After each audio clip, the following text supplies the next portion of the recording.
Bismillahir Rahmanir Rahim. Alhamdulillahi ala kulli ni'ma wa sallallahu wa sallama ala habibihi sayyidina Muhammad sayyidil ummah wa ala alihi wa sahbihi ajma'in.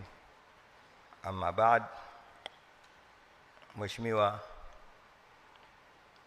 Dr. Samia Suluhu Hassan, Rais wa Jamhuri ya Muungano wa Tanzania, ambaye ni mgeni rasmi katika hafla yetu hii ya Baraza la Idi. Mheshimiwa Dr. Abubakar bin Zubair bin Ali Mbwana, Mufti na Shekhe Mkuu wa Tanzania. Mheshimiwa Musa Azan Zungu, Spika wa Bunge la Jamhuri ya Muungano wa Tanzania.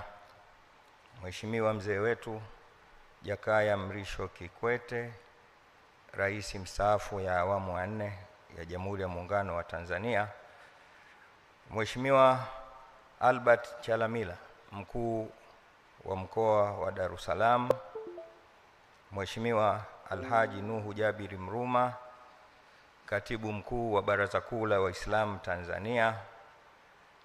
Waheshimiwa wajumbe wa Baraza la Ulama mliopo hapa, waheshimiwa wakuu wa vyama vya siasa nyote mliopo hapa, waheshimiwa wakuu wa vyombo vya ulinzi na usalama, mashehe wa mikoa nyote mliopo hapa, mashehe wa wilaya, viongozi wa dini mbalimbali, viongozi wa taasisi zile za kiserikali hata zile za kibinafsi, nyote mliopo hapa.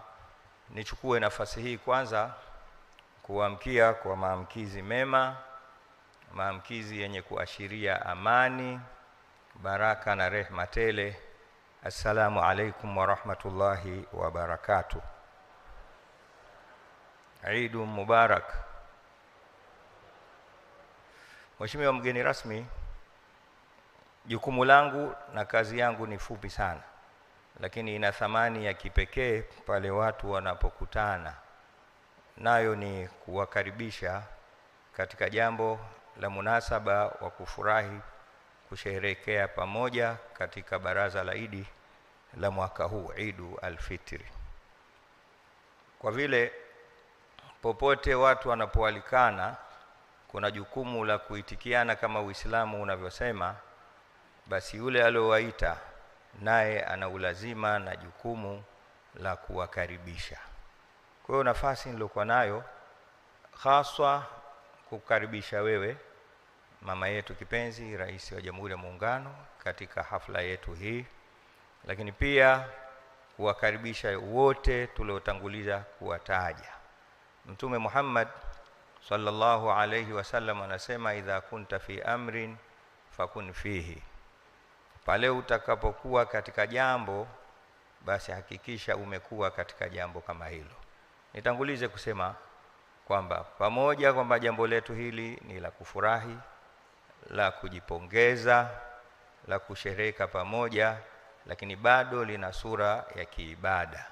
Kwa hiyo nichukue nafasi hii katika makaribisho yangu haya, tutengeneze nia zetu na tumpokee Allah subhanahu wa ta'ala, na vile vile tuwe tayari sasa kusikia neno au maneno kutoka kwa viongozi wetu wakuu, wale wa kiserikali, lakini na wale wanaotuongoza katika roho zetu. Kwa haya machache niseme karibuni sana sana sana, na mjisikie mpo kule ambako mnakuwepo kila siku na roho zenu zinatulia. Wassalamu alaikum wa rahmatullahi wa barakatuh, wal afwa minkum.